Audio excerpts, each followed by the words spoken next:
Coming up on Rick's Answer TV, we're going to introduce you to a school district that's the first that we know of to create a dental clinic in order to improve education scores. A young man in Springfield who redefines the definition of normal. We're going to tell you about a physical therapy clinic that knows what you need after cancer treatment. And remember Satin Love Orchestra? We're going back to the 90s to show you the way they were. Next. I'm not dead. That sounds like something interesting.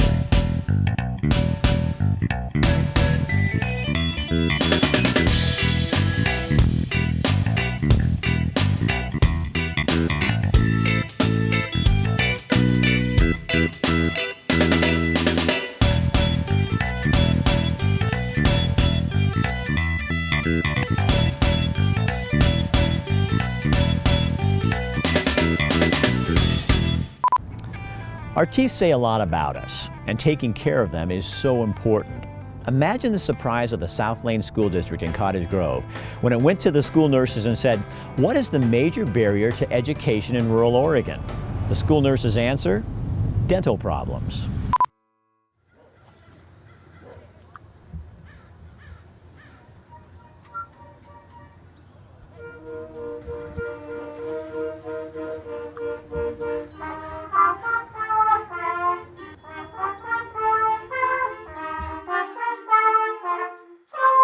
My name is Jordan Savoy.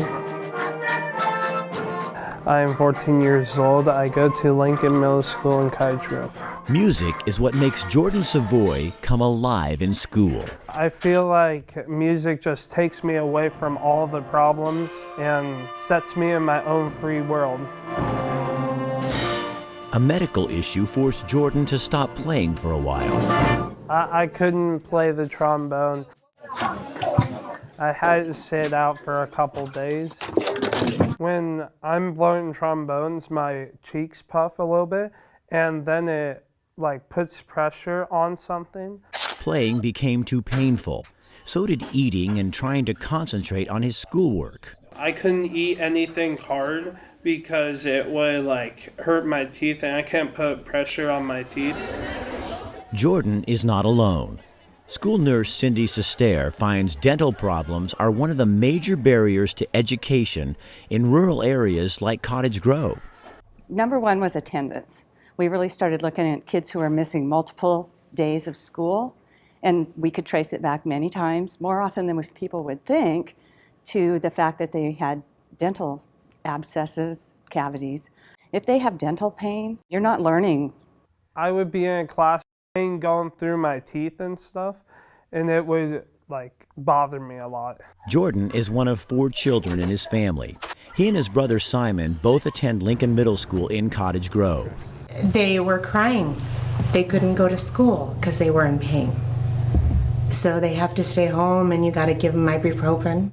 Jordan's mom Charlene had few options. It's hurtful when you see your children in pain, but when you don't have the money to do that, it makes it difficult.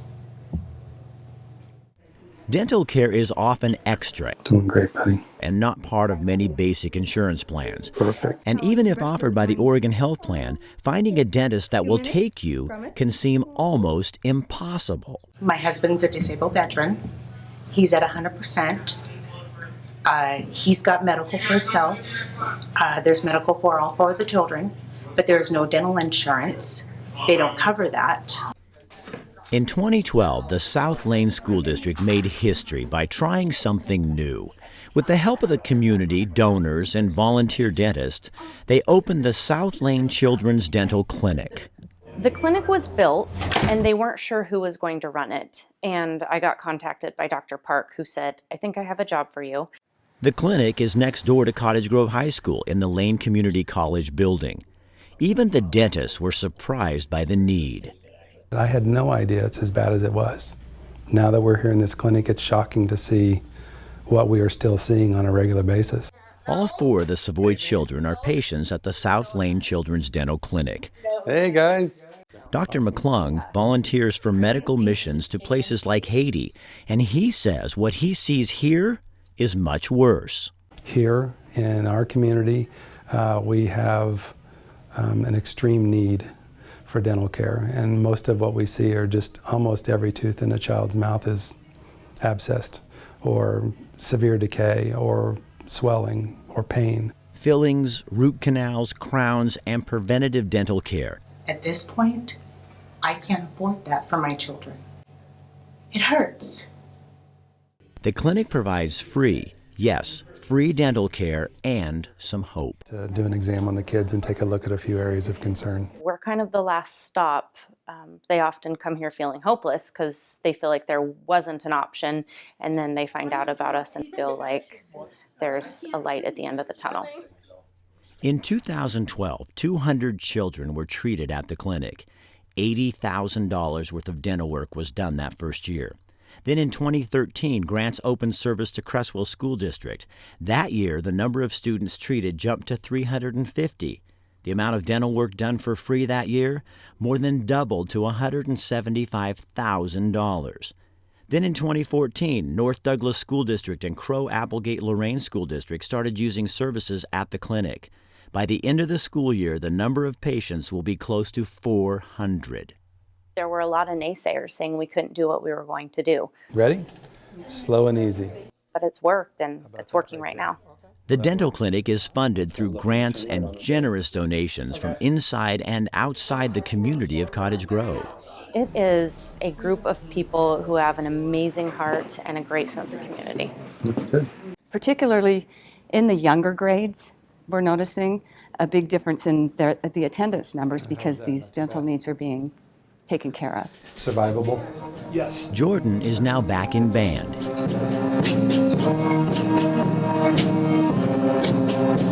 Every day doing what he loves. The pain is gone. I just love playing music. It sets me free. This is, savior here for children to come and get their teeth cleaned and cavities and fillings and everything. If this wasn't here in this community, a lot of families would struggle.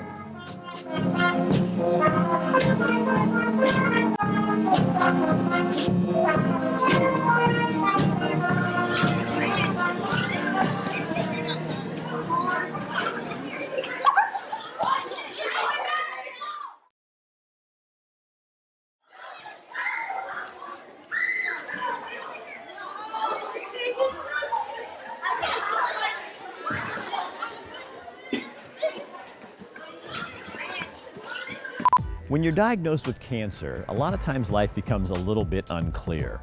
The doctors can tell you for the most part what the different treatments are going to do to your body during treatment, but a lot of times they don't know what it's going to take to get you back to being yourself, back to the person and the life that you really love.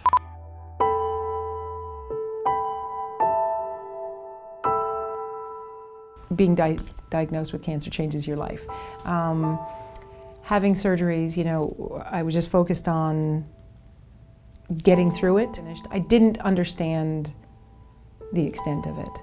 It's a long journey. I had limited range of motion, and we had to do a lot of manual work, and I had to do a lot of re-educating my body to do what it was doing before. The doctors are the people that help the patients beat cancer. What we do is we help people get back to living the life that they love. I had no idea, and I was well informed, but as fantastic as my doctors were, I don't even think they understand what happens after cancer. I don't think you can understand it until you go through it. We've developed a niche in taking care of cancer patients. I have never felt so weak and vulnerable my whole life.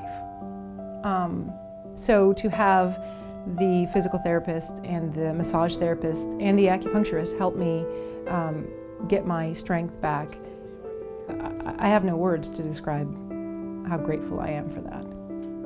I think that in some ways, all of us here went through cancer with Mary.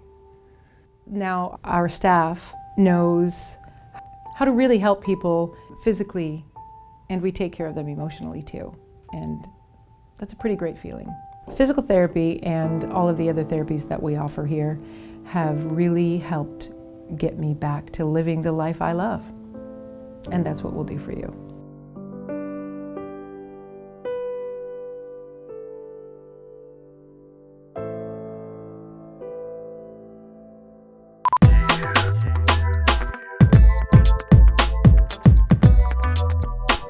We're here with Pamela Kwan from the Disorient Asian American Film Festival of Oregon.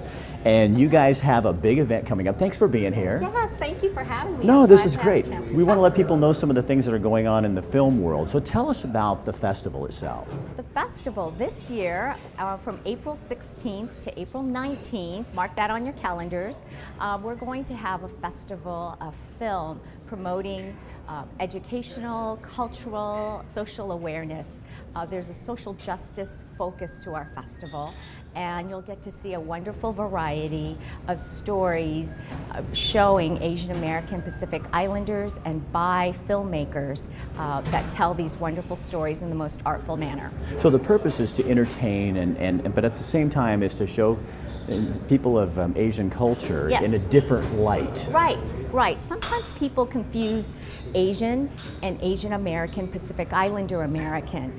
They're two different experiences, and sometimes it's hard to explain in 5 minutes, but watching a film is a good place to start to open a conversation. And there's some great discussions that happen between the filmmakers who come to the film festival and the audience and the staff and the volunteers. People watch the films and they leave feeling a little different, and I think that's a great thing. We're going to have a workshop given by director Tim Savage, who's coming from Hawaii, Dana Hankins, and award-winning author Graham Salisbury. They did a film called Under the Blood Red Sun. It's spectacular through the eyes of a 13-year-old boy growing up in Hawaii in 1941 when Pearl Harbor is struck. It's a beautiful film. They're going to do a workshop on Thursday, April 16th from 4 o'clock till about 6 or 7 on the making of that film. So I hope you come check that out. And then on Friday, we have our great opening night film, Cicada, and Dean Yamada and Leilani Abad are coming to talk about the film after the screening. It's won awards, and I know that you'll love that programming. And this will be held at the Bijou Arts Cinema. Yes, on 13th. And how much is there? Where can they get information for tickets and that kind of thing? Come to www.disorientfilm.org, and the website is work in progress. You'll see schedules, links to buy tickets, and the VIP pass is the way to go. The VIP pass covers all the admission for 2.5 days of film and the workshop, and you'll have a wonderful time and make some new friends. Well, thanks for being with us. Okay, thank you. Remember back in the day when the milkman used to deliver milk? Well, I'm the coffee man and I want to deliver coffee. I'm going to deliver Sleepy Monk coffee to you. I'm bringing Sleepy Monk coffee to Eugene. We've been roasting coffee up in Cannon Beach, Oregon for the past 26 years. It's fair trade, Arabica, organic coffee. And what I'd like to do is I'd like to bring things full circle. I want to deliver coffee just like that milkman used to deliver milk to you. I want to deliver coffee to you. So if you call this number, I can deliver it to your work, I can deliver it to your home, I can deliver it to wherever you would like it to be delivered. I would love for you to take the chance and try this coffee. You already deliver my coffee to me. I mean, what do you mean? Who are you talking to? I'm talking to them. I know I deliver to you, but I'm wanting them to know I'll deliver to them. Oh, you want to deliver to them. Okay, well, call the number on your screen. Now, where's my coffee? Oh yeah, here. Dang it. There you go. Got it. So we're always trying to find out what is normal. Do you notice how many times people in a day say what is normal? Oh, dear God. Well, we're going to introduce you to a Springfield boy who totally blows you away with his definition of normal. This is the story of Jaya Mattes, a Springfield boy who lives with more pain and discomfort than most. But this is not a sad story. It's a true story, a story of life and decisions, some that work out and some that don't. He's pretty much every part of his body is affected. I met Jaya years ago at Mount Vernon Elementary School in Springfield. Jaya is one of the bravest people I've ever met. So is life hard for you? No. And yet to other people it would seem hard, wouldn't it? Yeah. Because it's just normal to you? Mm-hmm. Jaya's difficulties started at birth, and to describe them medically is not what this story is about. His mother sums it up this way. His brain, his gastrointestinal, stomach, bowels, bladder, bones, spine, everything is affected. The least of Jaya's problems is the one most of us notice first. He's never had the use of his legs. A few years ago, his mother made a difficult decision. Jaya's legs were amputated so that he could walk and be more mobile. It was the hardest decision I've ever made. I knew that it would benefit him, but it's still, when there's so many people that just don't understand it and are against it just because they don't understand. And because remember when I came to the hospital and your legs had just been amputated and you kind of had hope that you were going to walk. That didn't really work out, did it? For a couple of years, Jaya walked with prosthetic legs, but something unexpected happened. I wish I could walk still. That was kind of cool being up on legs. Yeah. But why can't you? Because my hips are too tight. So it makes it a lot harder to use the legs. So what do you, as a 10-year-old kid, what do you learn from that? Some things I'm just not going to be able to do. Is that hard? Sometimes.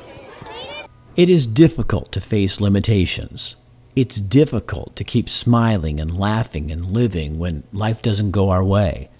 But Jaya makes it look so easy. he's just a regular kid. He doesn't really see himself as disabled or different or any of that. He just, I mean, if you ask him what's wrong with him, he'll be like, what do you mean? I don't know. What's wrong with me? You know, he doesn't see it that way. 27 surgeries, and he's only 10 years old. And this is Jaya's normal. He's a kid. Because you don't know any different. This is really normal. Yes. Which would be hard for people to understand, but this is how your life is supposed to be. Yeah. This is our, we don't know any different, and this is just how we go about our everyday life. It's, you know, to us, this is completely normal. They see you moving around in a wheelchair. What do you want people to know about you? That I'm just a normal 10-year-old kid. I just don't have legs. What do you love about him? His smile, for one thing. I just love that every day he smiles no matter what. And when you look at him and you look in that smile and his eyes, it's just, there's a spirit there that's undescribable. I can't describe it because it's just the spirit that is engaging and, you know, just draws people into him. It's kind of funny. Our kids tend to be our best teachers, don't they? If we let them, they will bring out the best in us. So did his disability, alleged disability, / special ability, really allow his mother to find her ability? Yeah, he did. I never, before he was born, never would have thought I would be a nurse. I mean, taking care of him empowered me to realize what I could do, my potential, and that I went to school and was able to get my nursing license because of my experience taking care of him. They asked, like, why don't I have legs? Or what happened? What do you tell him? Either tell them I had surgery or I was born like this. Don't feel sorry for us. Don't have pity and, you know, say, oh, I'm so sorry this happened, because I'm not sorry, because I can't imagine my life without him, or, you know. To me, it's not that much different not having legs. I can still do anything else that a 10-year-old could do. You don't want people to feel sorry for you. I don't feel sorry for you. I never have. I admire you, though. You know why? Because you're tough. And you're kind. And you're a decent guy and you care about people. I think that shows more strength than having a pair of legs, don't you? You're a good man. How many times have we done this? A lot. Like 100 times, huh? Okay, ready? You're awesome. Thanks, man. Thanks for letting me talk to you. I appreciate it. Glad to see you're doing well. The Wit has to be one of the most entertaining sections of Eugene. It's got everything. It's got people watching, it's got great beer, it's got amazing food, good wine. Did I mention great beer and people watching? It also has entertainment down here. We're going to take you back to 1999 to this group that was just starting to break out. Reporter Christine Chang met up with them. They were starting to become popular. People were hearing their songs. They were doing this crazy 70s music called disco. Get ready to get back in time and party with Satin Love.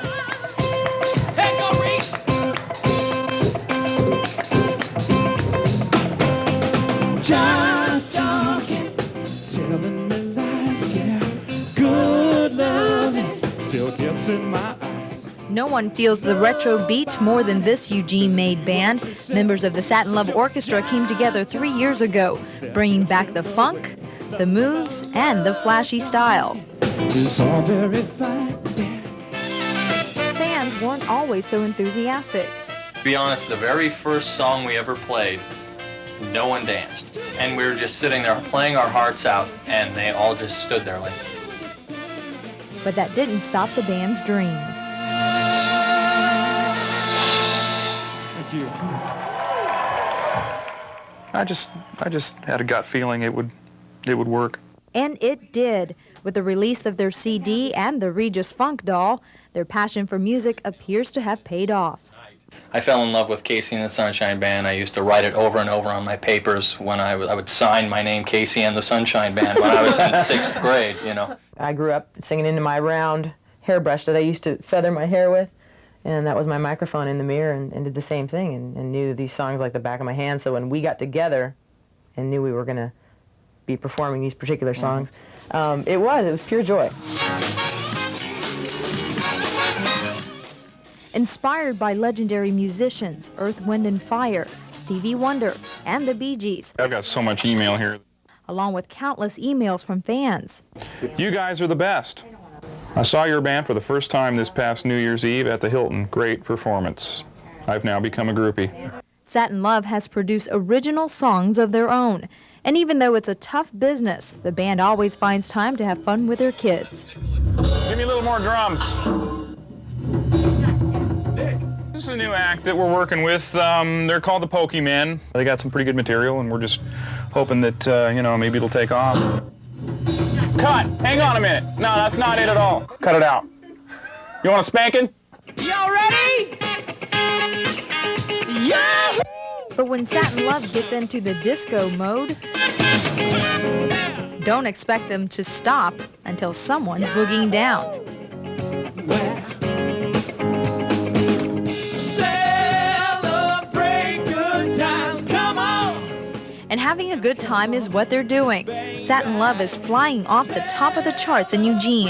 And if the number of fans continues to soar, who knows, a world tour may be in the future. Going on right here, a celebration that lasts throughout the years.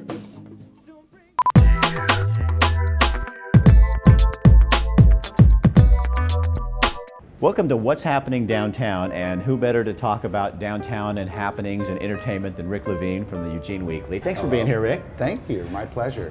What do you love about what's going on downtown in Eugene today?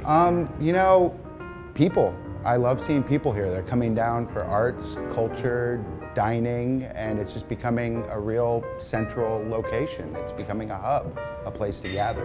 Why is that important, do you think, for entertainment? When you have an entertainment community like we do, there's so much going on here. Yeah, it becomes a destination. I mean, you know where to go right off the bat. I mean, you've got theater, you've got opera, you've got movies, you've got great restaurants. It just gives people a place to start. So Rick, tell me, what's happening downtown? Okay, so we have the Banff Mountain Film Festival, which is out of Alberta, Canada at the McDonald Theatre, and that's outdoorsy, adventure sports kind of films. We've got Eugene Symphony performing Beethoven's Pastoral, the Sixth Symphony, which is beautiful. We've got Lucky Me opening at Oregon Contemporary Theater right downtown, and of course the Disorient Asian American Film Festival, Oregon. Also Farmers Market and Saturday Market. Farmers Market, which is really exciting. That opens on April 4th, and you'll find people gathered there for produce, music, arts, crafts. It's a great anchor for Eugene. So that's what's happening. That's what's happening in Eugene. Downtown. That's it for now. Now, Will, go ahead and roll the promo to show them what it is that we do for a living. So I still get people walking up to me going, Rick, what are you doing now? What we do is promotion. We do media services, so we produce videos for YouTube, for internet use, for website use. We also produce videos for nonprofits, and we can help you find people to help pay for that. So we do a whole myriad of services and a lot of social media. So get in touch with us. Go to rickdancer.com or email me at rick@rickdancer.com. Heck, I'll even throw my phone number up here, but you better be calling me for business. Give me a call, let's figure out what you need, and we'll help you get there. That's really all it is. It's so easy.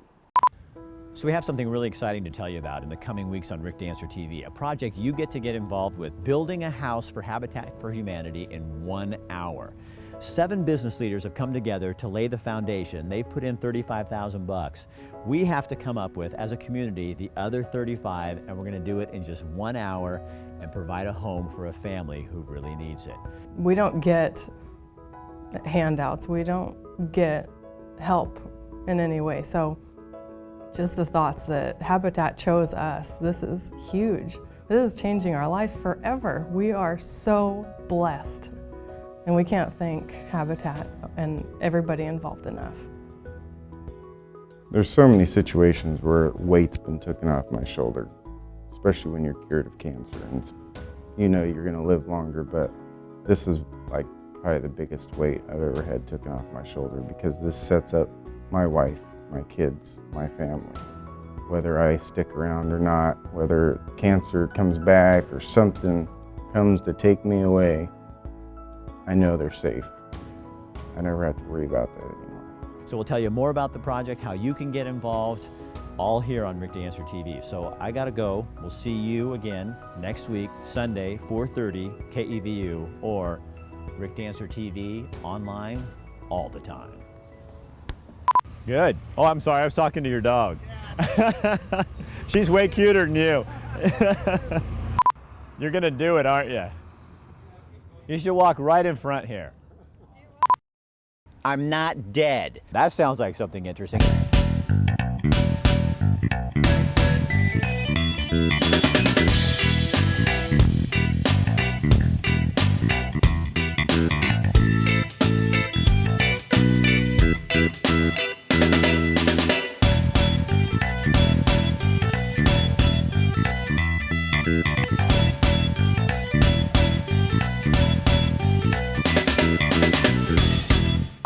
But he's making me do a stand-up sitting on this thing. You want to talk about cruel treatment of a co-worker? Bill Gates, you should be fined for this.